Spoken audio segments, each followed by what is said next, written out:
It's The List and your boy at Fightful.com. With Jimmy Van and Sean Ross Sapp. They're on fire. Boom shakalaka. 200 strong. What's up, you guys? It is October 27th, 2021. This is The List and your boy, brought to you by twitter.com/DestinyFOMO. Right up there. We got our sponsor, Destiny FOMO. If you're into gaming, you're into wrestling, she is a wonderful follow. We'll remind you that a couple times, but a good friend of the show. But not a friend of the show is Jimmy Van. He is here, though. Jimmy, how's it going? You know, this is another Beetlejuice episode where I look like the guy that they sprinkled the head shrink and stuff on him. I'm looking rough, man. That's what I feel like today. We have a very special producer today. We have former, or is it current? No, former Fightful champion Melissa is with us today. So it's good to see her. Woof. But she is the former champion, and I got the belt right there. There it is, right there. Look at that beauty. It's beautiful. And that makes for a cheap plug. Fightful.com/belt. You can get the replica version of the Fightful Championship. So do that. As if we didn't have enough stuff to sell you guys. There you go. But I'm a businessman, Sean Ross Sapp. Before we get into everything, leave a thumbs up, subscribe, tap the bell for notifications. You can donate a super chat to get your questions or statements read on the air. We have shows every single day, post shows almost every single night. We're back here for AEW tonight. They return to Wednesdays, Jimmy. But you know what? We're returning to the magazine world because we got the CM Punk cover issue here with articles on Thunder Rosa, John Cena, Brian Lee, the Thunderdome, Fire Pro Wrestling. Cody Deaner wrote for it. Of course, there's the CM Punk article. But that's not it. Coming soon. Darby Allin. You want to tell the people about this one? I made Shaza write for us. Yeah, you made Shaza, who's a lovely girl. I had a few conversations with her about images and stuff. She's a lovely girl. So this is coming out on Monday. This coming Monday, November the 1st, you're going to be able to get this. This is the November-December edition of Fightful magazine. You see Darby Allin is on the cover. There's a great tribute article to the late Daphne Unger that was written by Taylor Hendricks, where she tells a really great story about her favorite childhood movie and how she found out that Daphne was actually in it. That's a great story. Great article about Becky Lynch. A great article about Joshi Pro written by a girl named Lily who works for my primary company. So Shaza McKenzie, as you said, did the Wrestler's Tribune. Sean Ross Sapp had an exclusive Fightful magazine interview with Dominic Mysterio.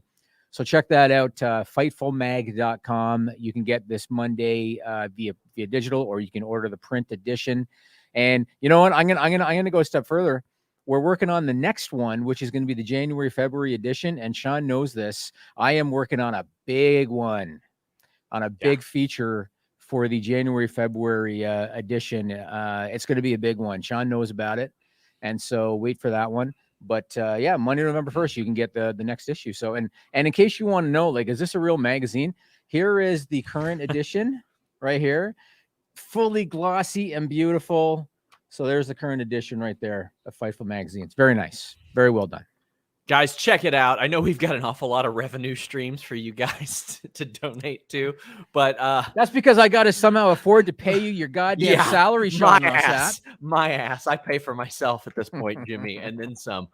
But you know, we do have FightfulSelect.com. That's the most direct way to support us. Right after this, we go to The List Goes On. But earlier this afternoon, I dropped producers for SmackDown this past week, including a controversial segment that we'll be talking about. We posted a story yesterday that some teams found out on social media that they'd be split up in the draft. Woof. We had Indy Hartwell news ahead of her big ladder match. We had, hey, people say, why don't you report anything positive about the WWE? Well, I reported a story about wrestlers being happier than pigs in shit over this new pay-per-view schedule, which so am I. Saturdays, sign me up, man. Nashville, Jimmy, I bet you're really happy you don't have to pay for a flight for that. You'll make it up. I will. You'll find a way. I did immediately I'm just waiting. I'm just waiting for you to say, hey, guess what, Jimmy? There's this brand new wrestling convention in Dubai. Dubai. I don't want to go to Dubai. I mean, maybe I would. Maybe I would. Oh, you would. 100%. I heard how the people were treated in Abu Dhabi for the Fight Island stuff. Maybe I do want to go there. Not only would you do it, you'd be like, yeah, so there's a problem. There's this kind of camera. It's the only kind that works in Dubai. So I'm going to have to buy this special camera and expense it. Morgan, I am underpaid. New Punk Rant says, can't wait for the new Fightful mag to come in. The CM Punk article is phenomenal. My question is, why is Bischoff so bitter? He's getting a bit corny. I think Bischoff has his own views, and that's okay. He's more than entitled to his own views. I don't think he's gone like off the deep end like some commentators do. I think a lot of what he says is rooted in his own personal experience, and it is a point worth listening to. Do I always agree with it? No, I don't, but it is a point worth listening to. He's not reporting news here. He's reporting his personal experiences and how he would preferably apply them to AEW, Jimmy. I don't think Eric Bischoff would send me an email, practically unsolicited saying, fuck off. Oh, man. I don't think Eric Bischoff would do that. And I will say this, I've talked to him once or twice. You've corresponded with him a lot more than I have. Oh, I love Eric. I think he's a wonderful guy personally. I talked to him once or twice on Facebook, and he seems to me, and we've talked about it before, I feel like he really appreciates things now. Like I feel like he really appreciates, you know what, I did a thing in wrestling, like whatever it was 20 years ago plus. And now I'm getting recognized for it. And now I get to do this podcast. And, I'm kind of, I appreciate kind of the people remember. I feel like he's in a different place. And I feel like he's pretty appreciative. And what's really telling to me is the guys that all hated him years ago, like Flair hated him to the point of throwing hands. Yes. Now these guys are his friend. So yep. I really feel like things are different. Time's gone by, and I think he appreciates what he has. So I don't look at Eric Bischoff negatively at all. If anything, I have a lot of respect for him now. Yeah, as do I. I love talking to him. I learn a lot from him every time I talk to him. Right. We've got a bunch of super chats. Some Stupid Punk says, I'm currently being forced to attend a fun event for my company instead of taking a lunch, so I can't watch, but wanted to pay tribute anyway. Well, we thank you for that. We definitely do. Jeff, I'm with you, buddy. Positive energy and love to Jim Ross, who has skin cancer. That sucks. Yep. Hopefully I'm not afraid to talk about it. My sister passed from skin cancer. And so hopefully they got to it early. It sounds to me, based on his messaging, that they did and that they can treat it. So best of luck to Jim Ross. That's something you don't want to mess with, especially when it hits your blood. So because the wound he showed the picture of, which he probably shouldn't have posted, but the wound was pretty bloody. So hopefully it's all right and didn't get there. New Punk Rant says he acts like everyone's using the Monday Night Wars comparison and kind of acting like Tony Khan needs to know his place. I like him still, though. Yeah, you're right. This is different. WWE is encroaching on AEW's time. They're doing that. They're stepping in there. So it's a little bit different. It's a lot of the moves to go head to head have been on WWE's behalf. Not all of them, but many of them. Yep, and it's fun. It's fun. Like I don't mind it at all. And I don't think Tony Khan's behind the scenes going, those bastards. He's not doing that. It's now Vince McMahon might be, you know. Tony Khan, I don't think so. I think he's like, all right, this is fun. We're competing now. Like this, I'll tell you what I respect. The people that go out there and say this competitive stuff directly and publicly instead of like and in a fun manner as opposed to doing some of the behind the scenes stuff. I agree. Antoine says, listening while at work. Thanks, guys, for making the time go faster. And always working. Fightful is awesome, and Select is well worth the $5. Hashtag cheap plug. 16 cents a day. You did the math on that. Good for you. Louis says, thoughts on Greg Hamilton losing to West Side Gun. His reaction there was ill-advised. Do you want to talk about that now? Since let's go ahead. Let's go ahead and talk about that. I was going to talk about it. So he confirmed the release, and he called it on Instagram a, quote, mutual respect departure, which is interesting wording. He cited family issues as the top priorities, and he said that the travel became too much. It very much, though, does look like this was WWE saying, hey, what are you doing threatening our legal team for a personal issue, saying that they better pay X amount of dollars. And he did so publicly. Obviously, what he did was ill-advised. If anybody on my team, granted, Sean Ross Sapp, would probably do it. But if anybody else on my team would publicly say, oh, I'm going to get Jimmy's lawyer on you without talking to me first, I'd probably be like, maybe you should be coming to me first about something like that. And when you're a public company like WWE and he's throwing numbers around, I can understand them not being too happy about that. But do you know that is what led to this mutual what do you call it? Mutual I respect don't departure? yet, not for sure. They keep a lot of that stuff close to the vest. Right. But I had people telling me that it couldn't have helped. It could not have helped. And you know what? I think I thought he did a great job as a ring announcer. It's unfortunate that he's moving on. Granted, again, he shouldn't do things like he did, threatening to use the company legal team. But I thought he was a pretty good ring announcer, really animated, and he seemed to really like it, really enthusiastic. He's very good. Yeah. And of course, there's some other stuff that, quite frankly, isn't my business that's out there. I hope that gets better. But New Punk Rant says, speaking of cancer, I found out if I have cancer in 2 weeks. Other question. Do you think AEW Women's Division might finally be picking up steam? Well, buddy, I'm getting a couple spots myself checked out. The Jim Ross stuff motivated me to do that. It's some stuff that I've ignored for a while, and I'm hoping that things are good for you, but it's good that you're figuring it out because that motivated me to do it. And I'll be very honest. Many years ago, I went to a dermatologist and had a few moles removed, and it wasn't because they showed signs of anything.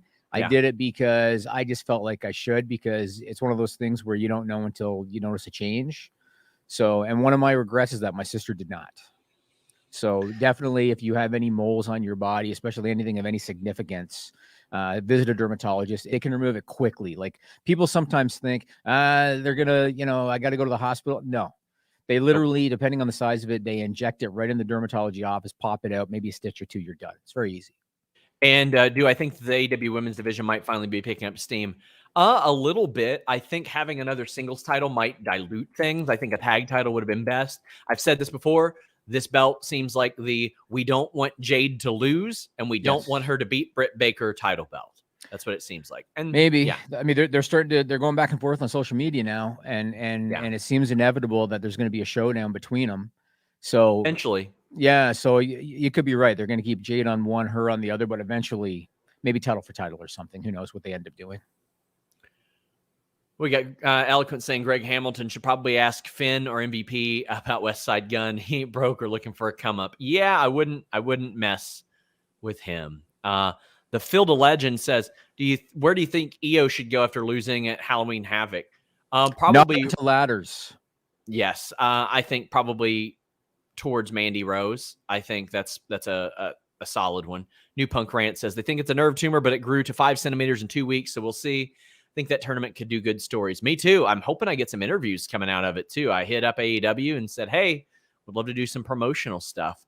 Before we've even gotten to our topics, which I'm going to save a couple of those super chats for that. But Throwback says, listening to you guys at work, thanks for making my day. But Matt Rykeel talks about the pay-per-view schedule and says thoughts on Mania being 2 nights in Dallas. Well, I'll toot my own horn. We reported this 8 weeks ago, Jimmy, that WrestleMania would be 2 nights again. It is the 3rd straight year. It looks like that's just how it is now. Now, granted, year 1, no fans. Year 2, limited fans. Year 3, it's going to be max. They're going to have all their fans.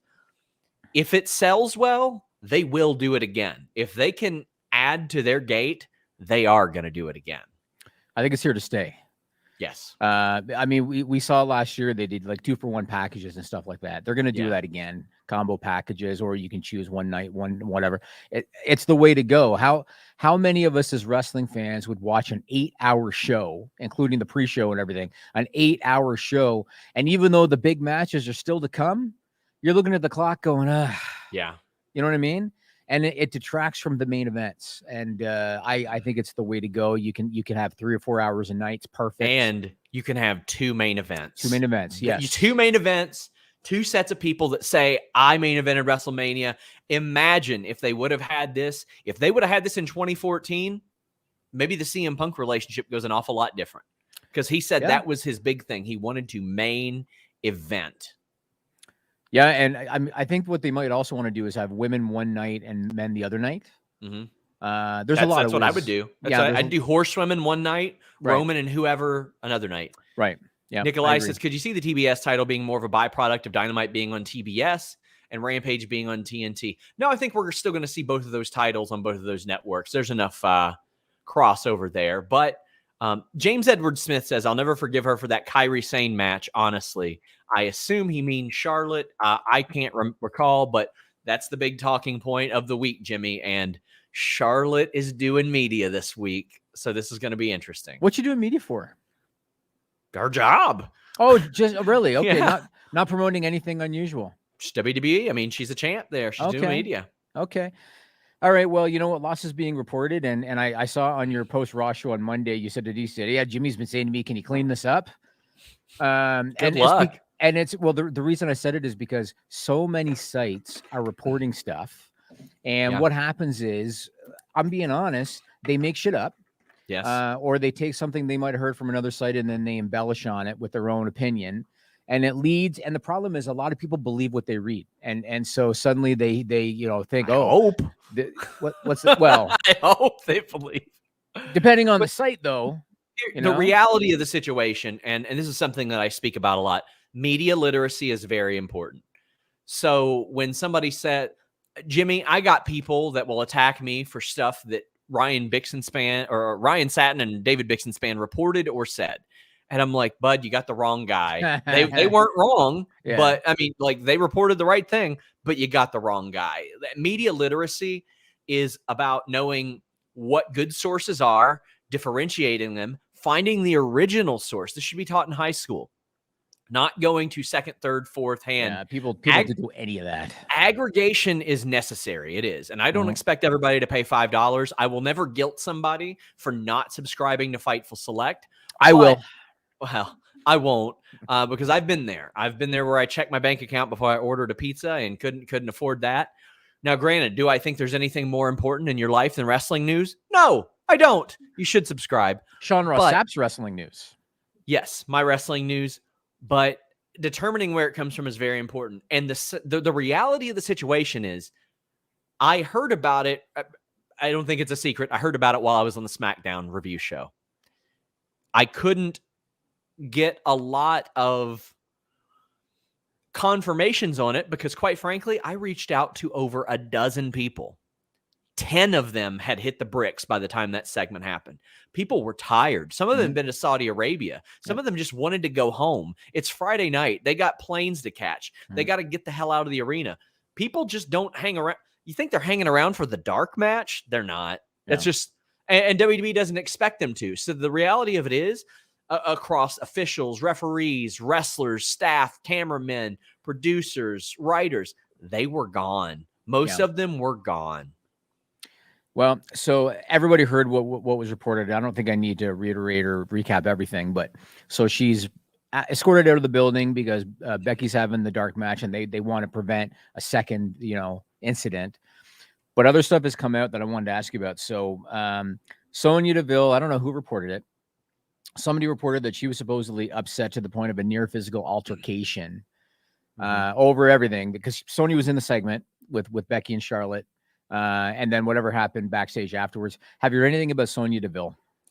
I have not. And I've tried to find out. I mean, I know she wasn't happy based on the people that I talked to, was not thrilled, was not excited that happened. From what I understand, everybody knew the segment was stupid. They knew the segment shouldn't have been booked. But I mean, the difference is a couple people were like, it's our job. We got to do it. WWE was like, we're doing it. We'll continue on that. But no, I don't know specifically. I have not spoken to Sonya, and I haven't heard anything specifically about Sonya. Let me ask you this question, because you talk to guys, some of which are pretty high up in the company. And, I've been pretty vocal on this podcast about I wish guys would kind of step up. Yeah. So I'll give you an example. So on Monday, they book Orton, Riddle, AJ Omos. And it was supposed to be the season premiere. And they booked the same freaking match again.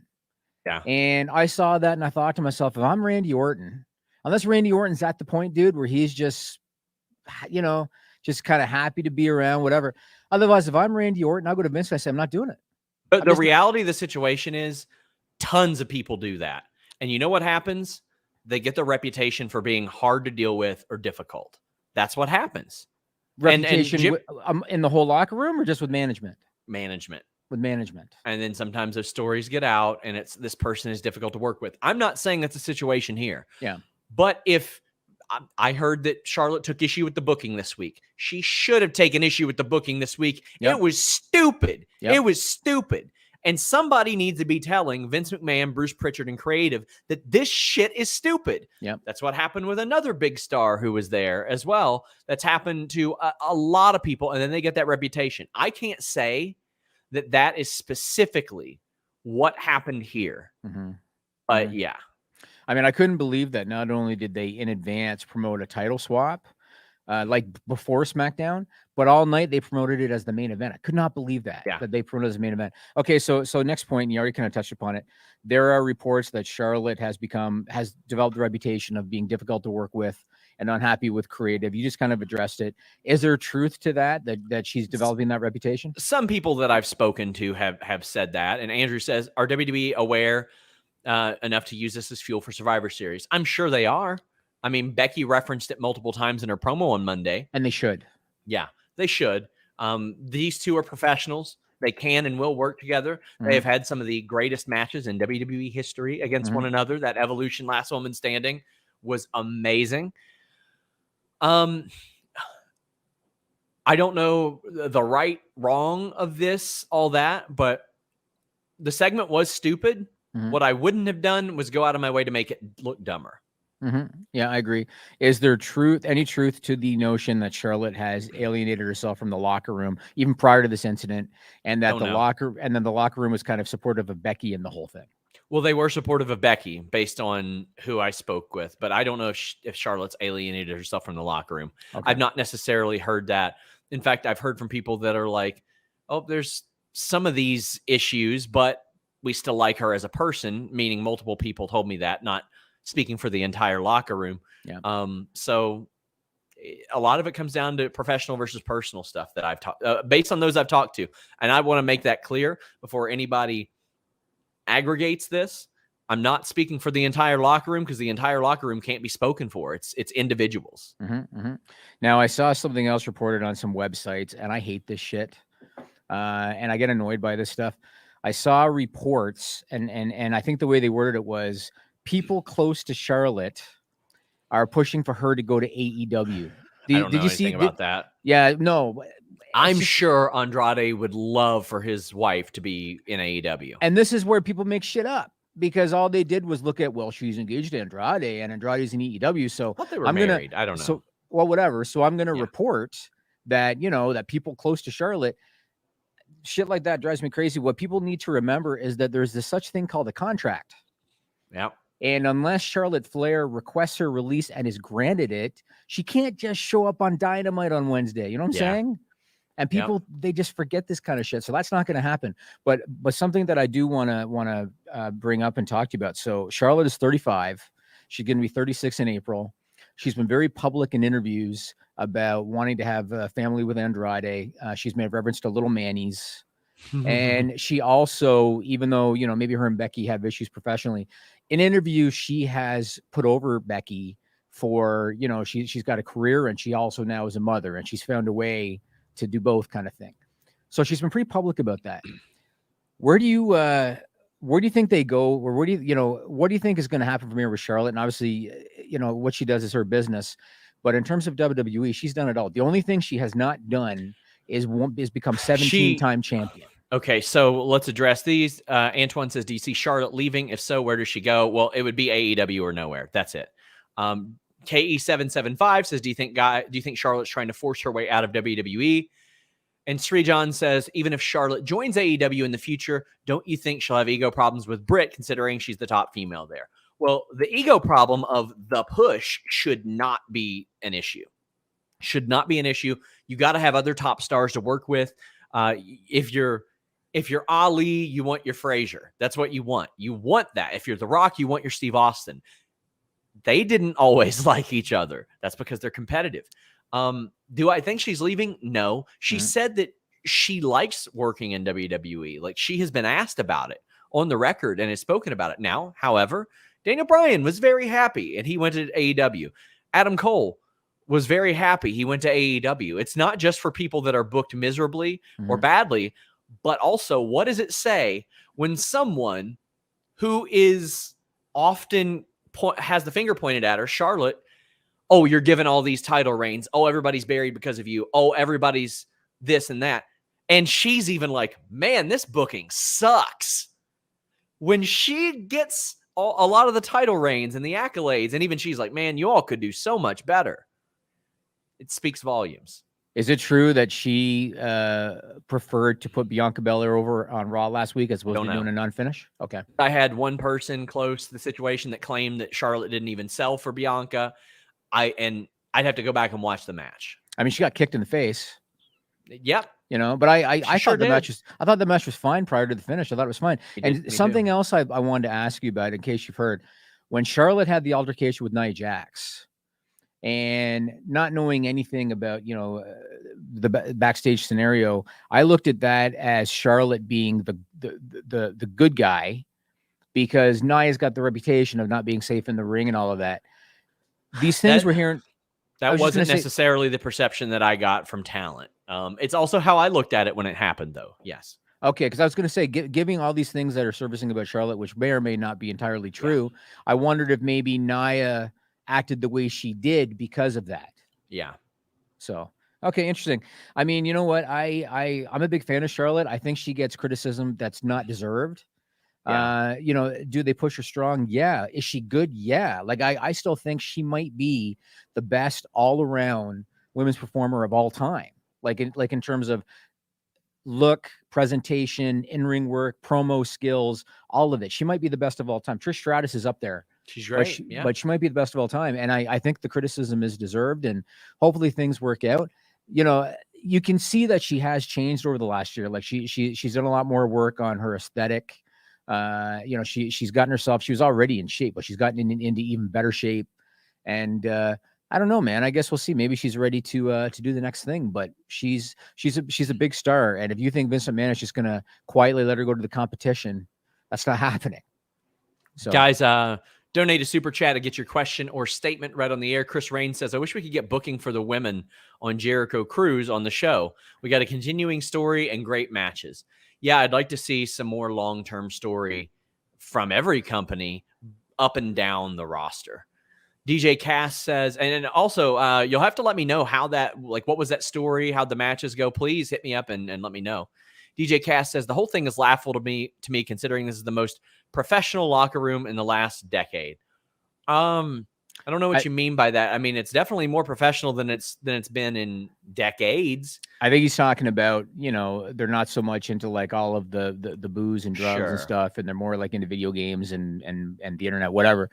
It's still again, the one thing that I've always said about AEW that I wish was a little different was everybody was just so happy to be there, like a family thing. And I felt like if you're going to be a big star, you've got to have that competitive urge. Yeah. And Charlotte Flair has that. And Becky does too. And Sasha does too.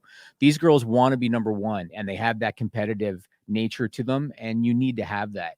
If that means that the locker room, you know, is not always going to be togas and kumbaya, I mean, it's business. So, you know, I don't look at it as being necessarily less professional. It's just business in a world where you got to look at for yourself to a degree. Yep. So this was just revealed. Ring of Honor has posted that they will be taking the first quarter of 2022 to internally reimagine Ring of Honor. It says this year will culminate with Final Battle in December. And we'll be taking the first quarter of 2022 to work internally to reimagine ROH. They have the most dedicated fans in the industry, and we appreciate their loyalty and patience as we reconceptualize ROH. We anticipate returning to live events in April for the Super Card of Honor with a new fan-focused product. They had to change. They needed to change. It needed to happen. They made a lot of great strides during the pandemic. And Nikolai, you know what's going to happen? So they're going to be Ring of Honor 2.0. Oh, Jesus. And they're gonna have pastel colors everywhere. They need it. They need more colors. A lot of the same problems with NXT were the problems with ROH. Nikolai says, ignore if needed, but ROH stating that they're taking a break after Final Battle until April. What kind of ripples will this send under the industry? Well, I mean, their people are still going to get paid. Sinclair's still going to pay them. Yeah. They were paying people all the way through the pandemic. But they need this. I would say about once every 2 months, I got somebody from ROH saying, what stands out to you about ROH? What should change? And I was like, well, I'll tell you what should change. Everything's so dark and drab. And like, I get it.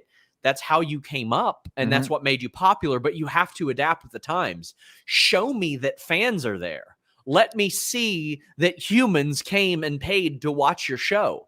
Don't hide that in the dark. Don't necessarily do that. They've got some incredible talent there. They've got like a lot of that. And Denise late says, "Attention, Sean, read the ROH post." Denise, what do you think I'm talking about? My God. So a couple questions for you. First and foremost, a quarter is a long time. Yeah. Do you think this came down from Sinclair? It had to have had something to do with it. I'm going to find out, obviously. The other thing is we saw whenever that show was a couple weeks ago, the Game Changer Wrestling show where the Briscoes were there. Yeah. Do you think Ring of Honor allowed that because they already knew they were going to be doing this? So they're going to let their it sounds like it to me. They're going to let their guys do third-party stuff while they're down, where they got that downtime. Yeah. And a lot of them are able to, which is GCW wasn't as well. The Briscoes didn't do as much anyway, but Jonathan Gresham had been doing it. But man, they've got some really, really good talent on that roster. And sad reality of it is, Jimmy, in late 2018, they were probably the number 2 wrestling company in America. They were above Impact. They were above all that. Now they're below Impact. They're below, they're probably below Impact, I would say, because they've had the AEW crossover. They're below AEW. I'd put them below GCW as far as buzz goes, because GCW gets buzz for everything that they do. In terms of buzz, you're right. Yep. Yeah. I mean, definitely not as far as television and all that stuff. And revenue, because Sinclair is, I bet GCW sells more tickets too. Yeah, very possible. Very possible. Yeah. I mean, Ring of Honor only exists with Sinclair because it's cheap television for the syndication. Yeah. And I mean, people say, oh, it's so hard to watch. No, it's not hard to watch ROH because they're owned by a broadcast company. Yep. Sinclair is like, hey, put it on your website the week after. Like, go ahead and do it. Yeah. You can always watch it on their website. Very interesting. I mean, again, a quarter is a long ass time. Yeah. So I'm curious what they come up with after taking that time off. Interesting. Well, let's kind of pivot to something similar, I guess. NXT 2.0. It feels to me like there are a lot of great things that are happening on the show. And my first question for you is, so Shawn Michaels did an interview recently where he acknowledged that he's kind of overseeing the day-to-day while Hunter's recuperating from his heart issue. My first question was, how is Hunter involved at all creatively, or is Shawn Michaels just basically running the show? Because I'm working to find that out. Okay. I don't know how much last I'd heard it's like Triple H was taking calls. That was like weeks ago though. So yeah. I'm actually working to find this out. Yeah. Okay, because there's a lot of good stuff happening on that show. Yeah. And I want to just talk about a few of them from this week. So the first is Braun Breaker, Tommaso Ciampa. I had no problem with him losing. I know that a lot of people on social media were saying he's hot, they should roll with the hot hand. And I get that. But I look at it like he's so green still, like he's still so new. He's done very well. The guy's like a study, quick study, but he's still so new. I look at this like Cena Kurt Angle. If he comes out of this now and they run hard with Braun Breaker and he's beating everybody and they're building for that rematch and then he destroys Ciampa in the rematch, now you got your guy. Like I think having him lose to the grizzled veteran the first time is not a bad thing. They made him look really strong. He kicked out everything. He took a DDT on the concrete, and he took how many fairy tale endings? 2, I think. Yeah. Like they made him look really, really strong. I had no issue with it. My biggest problem, as we talked about, I can't tell you enough how much I despise the name Braun Breaker. And it's so stupid. And you know what? We kind of talked about this. What if Dave Bautista had debuted on SmackDown as Ridge Riddler? Do you think that Dave Bautista would have ended up becoming the success that Dave Bautista became? Well, I mean, he was Deacon Batista. Yeah, but at least they stuck with his real name and then they pivoted to Batista. Yeah. Like, is Braun Breaker going to become Breaker? You know what I'm saying? I don't know. What if John Cena was Rick Wrecker? Rick Wrecker. Do you think that Rick Wrecker would now be a movie star doing Marvel movies? No, probably not. No. Probably not. Like Braun Breaker's awful. They got to pivot. They got to pivot away from Braun Breaker. We got a few super chats. Kieran George says, would you say that Brock and Roman are the heir apparents of this? The heir apparents of this generation, following the likes of Hulk, Andre, Brett, and Shawn and Austin. Yeah, they for sure are. They are the ones that are looked back on that Ruthless Aggression era as being as being the two big names. I mean, I would even put a generation before them. Now, Brock carries over because Brock was Sure. there in 2002, but Roman and Cena are two separate generations, really. You know? Yes. Yes, So, I agree. yeah. We also have a super chat that says, what do y'all think of Dreamer being back on Busted Open? I missed the Becky Charlotte's combo, so might as well. What Dreamer said was really bad. Like, On Dark Side of the Ring? yes, it was dumb, but it's not one of those things where it's like, I think he should be banished forever. He said some stupid stuff, and I hope he learned, and I hope he grew from it. I really do. I can't say that he did. I don't know that, and I am not I'm not the person who was affected by that. So it's tough for me to really pass any of that. I agree. Yeah. I also think that I don't know Tommy Dreamer, but I know a lot of people that do know him, and he's got the reputation of being one of the nicest guys in pro wrestling. And I think that he was showing his allegiance to Ric Flair and his loyalty to Ric Flair. And was it really, not wise the way that he spun it, especially given the topic? It wasn't wise, but I think that he was genuine in his intentions. I think that he was just showing loyalty to Ric Flair, and he picked the wrong topic. And I think it was really stupid what he said. Right. And also, yes, I was offended by his hair because his hair is fucking stupid too. When you say two, who else are you comparing it to? No. Compared to his statement. Oh, compared to what he was saying. What he said was really stupid. And yes, his hair was also actually stupid. Okay, I got it. Rob Wilkins says, really thought the demon would have been the focus of the show. Did you see that? The Kiss demon on Impact. I loved it. Was that the same guy? Yes, same guy, as reported on Fightful Select. But can I ask why? Why not?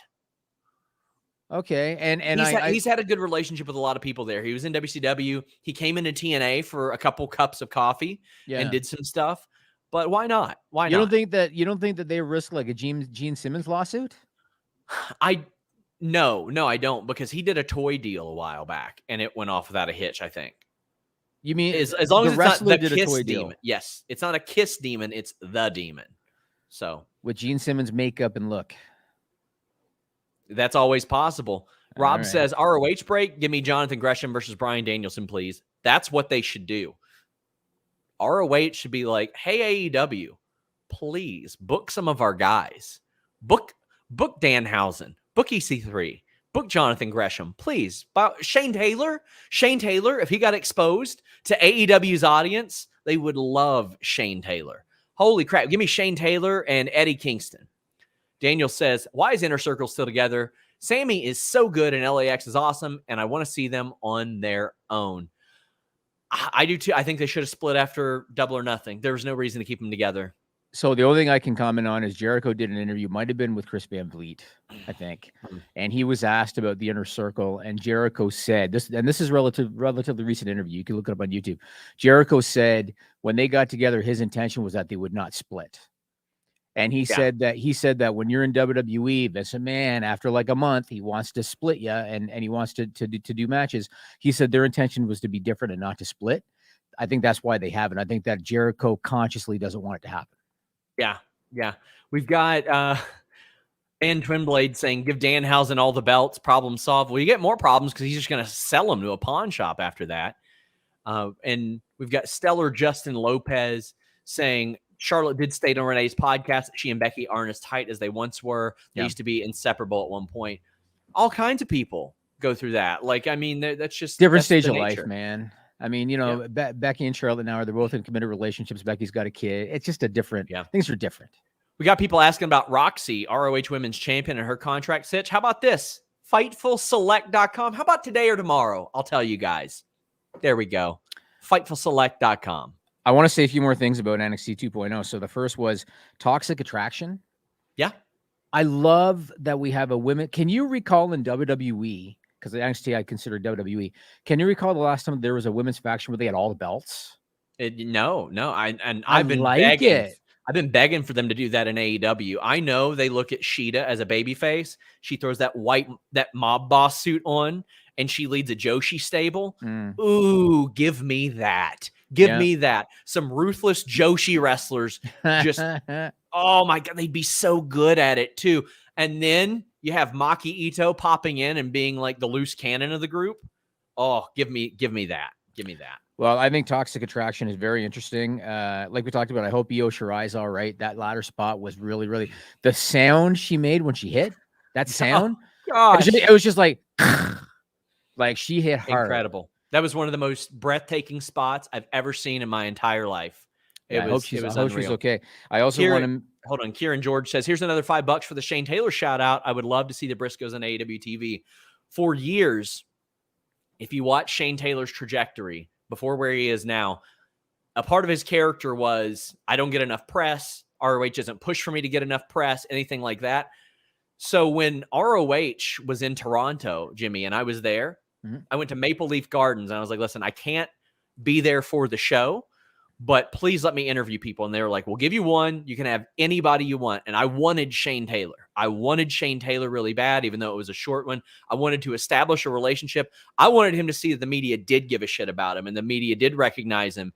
And he has been phenomenal. He is so good. A lot of people judge a book by its cover based on shape, based on how he looks. He is awesome. Sean, I got to tell you a story. You know, sometimes it's story time with Jimmy Van. And when you said Maple Leaf Gardens, I got to tell you a story. And I guarantee you people are going to appreciate this. Got to tell you. I once went to a hockey game at Maple Leaf Gardens, the Maple Leafs against my Edmonton Oilers. And at Maple Leaf Gardens, the visiting bus, they have to park outside. They didn't have an underground parking. Yes. And I knew this. So I left the game right before the end of the third period. And I went to the Edmonton Oilers team bus. And I stood out there waiting for them to come out so I could get pictures and stuff. And sure enough, everybody came out to go to the bus. As I'm standing there, I got a bag in my hand with merchandise, right? And I'm, trying to use the camera and stuff. And there's a guy standing next to the bus. And I just looked at him and I said, hey, man, would you mind just for a second, like holding this for me so that I can, oh, yeah, no problem. So he's standing next to me holding the merch bag. I do all the pictures and stuff with everybody. And finally, when they're all on the bus, the coach goes, Freddie, let's go. And I look. And the guy that I asked to hold my merch bag was the backup goaltender for the Edmonton Oilers. And I had absolutely no idea whatsoever. And the guy stood next to me for 20 minutes holding my merch bag. Damn. Freddie Brathwaite, super guy. That's incredible. Yep. The other guy I want to talk about was Solo Sikoa. Yeah. Oh, man. Yeah, like you couldn't tell he was an Uso. My God. Like I looked at him thinking, okay, are they really triplets and they never told us? You know what I mean? Yeah. My goodness, does he look like his brothers? How long do you think he's until he's part of the bloodline? Do you think that's going to be on the way sooner than later? Not long. Not long. Yeah. I think that they've got something with him just based on how he looks. He's going to be a part of that group, I think. He looks identical to one of the Usos. Yeah. It's crazy. So we'll see where that goes. But he's interesting. We'll see where that one goes. And then my other question for you was NXT, like I said, they got a lot of good stuff going. I didn't even talk about like Imperium, Fabian Eichner, the strength of that guy. They have a lot of good stuff going in NXT, but I hate the 2.0 moniker. And it's a very Vince McMahon thing to do. When do you think they might get rid of that? And also, do you think they might experiment with trying a different venue, something to try to take advantage of any momentum instead of their same thing every single week? Hard for me to say in that sense, like when anybody will necessarily recognize anything. What do you think? My gut tells me, because they're so big on cost now and they're so big on the balance sheet and whatever. I think that they think, you know what, it's delivering 600,000-700,000 viewers for USA. Let's just kind of keep it there. It's very cost effective. I think that's how they look at it. I feel like if you're going to get momentum with these guys, eventually when you got the same fans watching every week, the momentum and everything is going to start to settle down. I think you need different venues, different fans. And so I guess we'll see what happens. Like Braun Breaker, and I hate the name Braun Breaker, and I could probably repeat that 1,000 times. That guy is a star. Yeah. That guy is a star, man. He is. There is a lot of Goldberg in him. There's a lot of everything in him. That's why, and I'm not saying he is Goldberg, but on the NXT scale of things, he very well could have been. That's why I would have been okay with it. Dylan Bishop says it's only about 5 weeks till Johnny Gargano's contract is up. What do you see in his future? Personally, would put my money on him being AEW bound. I mean, I used to think, oh my gosh, like, will he have a spot there? They can't hire everybody. Wait, yeah, they can. They'll be just fine. You know what they can hire? As many great wrestlers as they possibly can. And I think if WWE hasn't reached out to him, they're going to very soon. I've heard they are waiting until closer to contracts to renegotiate. They haven't been doing well, you're up in a year, let's renegotiate thing of late. Okay, let's talk about this whole AEW signing guys thing, since you just brought it up. So they've announced that they signed Tony Nese. They announced a week or two ago that Daniel Garcia's got a full-time deal. I think you reported it on Fightful Select. They're definitely signing up a lot of guys. Their roster is enormous. They're continuing to sign people. They've got 3 hours of TV a week, plus they do dark on YouTube. I feel like they got too many guys for the amount of television time. But here's my question for you. Tony Khan's got the sports background, right? They got off seasons in football. You know how we've talked before on this podcast about how WWE should look at doing time off cycles. And we talked about how they should let guys have 1 or 2 months off, at a time, because not only can they heal up injuries, not only can they rediscover their passion for wrestling and their enthusiasm, but the crowd, they're hotter when they return than when they left because the crowd missed them. Yeah. Do you think that AEW is signing all these guys because Tony Khan's intention is to not use them every week for that specific reason? Sorry, you cut out a little bit. To use them for what? Not use them for what specific reason? Not use them every week for that reason. Like give them time off in between so that they can kind of rest, recover. Yeah. Absence makes the heart grow fonder. Do you think that's the intention though with AEW? Yes. You do? Yes, I do. I think it's a different business model. Yeah. Different business model and all that. And we're getting some wild news. Like, there's well, okay, I don't want to put this out there until I verify it, but holy crap. Oh man, that'd be bad. I did have somebody just hit me up and say, well, we're getting paid at least through the quarter or something like that, but we don't know what the new ROH will be. Holy crap. I wonder if Sinclair's looking to move on. I don't know. Yeah. He says ROH released everyone from contracts. More to come. Holy shit. Let's talk about this for a minute. Yeah. So tell me about Ring of Honor. Again, Sinclair got them because it's cheap programming for syndication. That's why they got them. Yeah. Tell me about how does Ring of Honor make money currently in the current landscape? I do not know. Okay. I've been trying to find out there. I mean, ultimately, I think it's a lot like Impact in where they are cheap programming for whatever it is that they're doing. Okay. But I've just been told they just had a meeting. People are very, very upset right now. I mean, the other promotions aren't going to be very upset, depending on who they are. So over the last, because we're almost 2 years into this COVID world, and there haven't been no live events or whatever. Is Ring of Honor, are they taping weekly? Ring of Honor? No, they're not. Sorry, I'm getting a lot of news right now. Right now, they're honoring contracts through the end of the year. Anybody who's longer will be paid through March 31. And then they're done? Yes. So that would be like they're 3 months out. Wow. Everybody. Yeah. Holy shit. Let me post a tweet here just so people know. But you go ahead. Don't let the dead air. So what you do is in the tweet you say youtube.com/Fightful. Or Jimmy, I can just post this tweet. Like just how about you kill the dead air and with youtube.com/. Okay, you know what I'm gonna do with the dead air? Here's what I'm gonna do with the dead air. But I really need Sean to try to listen the best he can. So back before Sean Ross Sapp, became a reputable breaking news wrestling journalist, anybody that might be new to the listening boy, we used to do a lot of stupid shit on this podcast. Yes. Right. And Melissa's sitting here producing and she's laughing because she knows. So I used to spring surprises on Sean. And sometimes they'd be good ones and sometimes they'd be dumb. Maybe one week I have a guest on the show, but then the next week I just have a new cardboard cutout or something. Like I would spring surprises on Sean. As Fightful started to grow and as our momentum changed and our reputation changed and Sean Ross Sapp became, the top breaking news journalist in pro wrestling, I scaled back on the surprises a little bit. because I just felt like things had kind of changed. I am working on a big surprise for Sean Ross Sapp. Oh God. And let me just say this. It is not a t-shirt. And someday, maybe as a Fightful Select exclusive, someday I might tell the Dirt She Boy t-shirt story someday. But this is a big surprise I'm working on for Sean Ross Sapp. Melissa knows what it is. She knows what it is. It's a big one, and everybody is going to love it. And it's something that's very time consuming, and it's taken me time to do, but Sean's going to love it. And so it's going to be a bit of a throwback to the old listening boy when I would do, surprises and shit, just to kind of pop myself. Going to be doing a new surprise for Sean Ross Sapp. Stay tuned for it. It's going to be very interesting. Whew, man, the news is coming in, and there's a lot of wrestlers that are not happy right now. There's a lot of like broken hearts and stuff like that. Holy shit. I mean, the obvious unfortunate thing here is that, the top of the food chain, they're going to get cherry picked.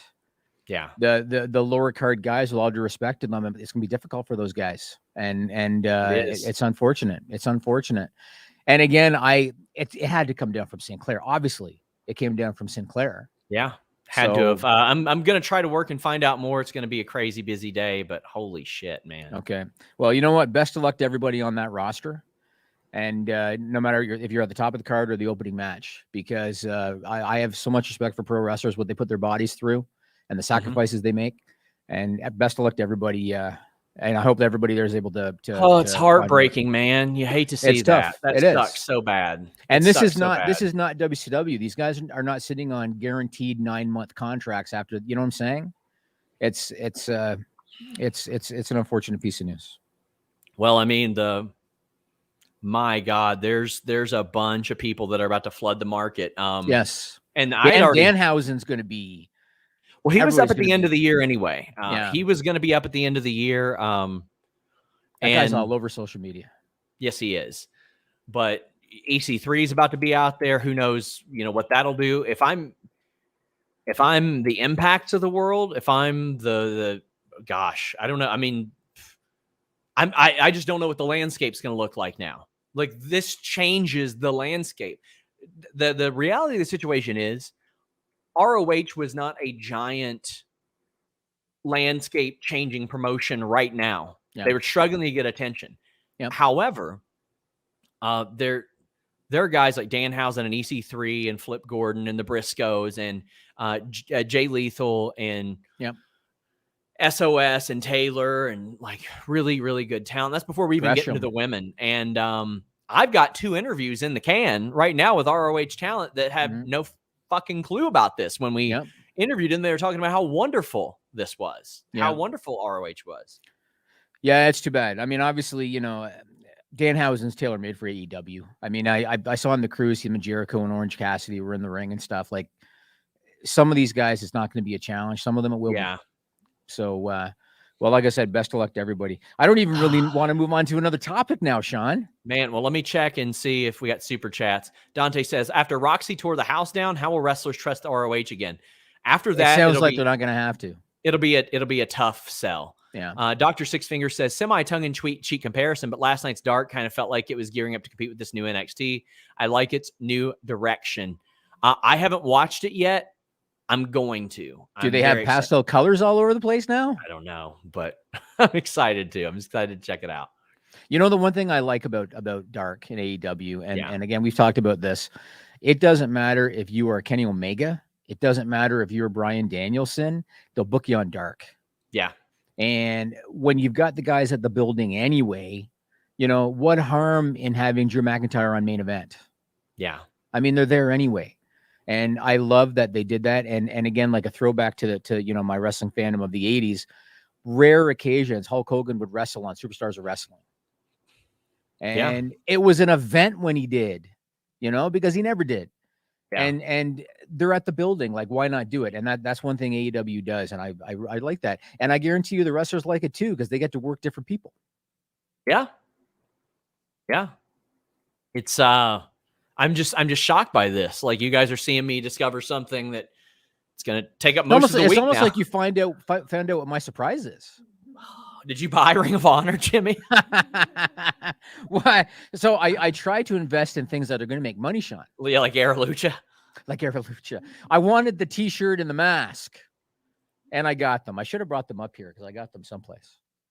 Oh my God. Yeah, it's unfortunate. It is. I don't even. Should we even move on to another topic now, or should we just wrap up the show? I mean, we've got the list goes on still. It's just like, there's a lot of people here. Myron Kidd says, "Are the rumors of ESPN and Impact fan made or have pulled to?" I haven't heard anything like that. Sheila said, "Just listen to Maria Kanellis on Renee's podcast today, talking about how happy she is." Beer City Bruiser and Brian Malonis, I just talked to them. Yeah. I had updates on their contract and all that stuff, and they were talking about how happy they were. Beer City Bruiser at 40 something, had WWE interest, didn't look the part, anything like that. They were in talent hoarding mode, and he said, "No, you know what? I'm gonna go back to Ring of Honor." And look now. I mean, well, they also everybody put them over with how they handled the COVID response. Yeah. Oh, they did great. They did great. Chris Rain said Danhausen was a huge hit on the cruise. I mean, he got up and put his makeup on every damn day and did the cruise. Rob says that tape library. Wow. Boy, their tape library is one of the most valuable ones out there. And what's going to happen? What's going to happen? Sinclair is not going to know any better, and WWE is going to say, "We'll give you $2 million." Yeah. Yep. Damn it, Sean. I'm reaching out to Sinclair Broadcasting. Yep. Yeah, the whole thing's unfortunate. Holy shit. Holy shit. Whew. Well, I think we should go to the list goes on now, Jimmy. All right, let's go to the list goes on. We're gonna talk about Bearcat Lee. We're gonna talk a little bit more about the Forbidden Door. We're gonna talk maybe about Lance Archer a little bit, Bound for Glory a little bit, Minoru Suzuki. We have a lot for the list goes on because we ended up spending a lot of time on this topic. So go to the list goes on, FightfulSelect.com. We're going to talk about all this stuff. Yep. Until next time, guys, we're out.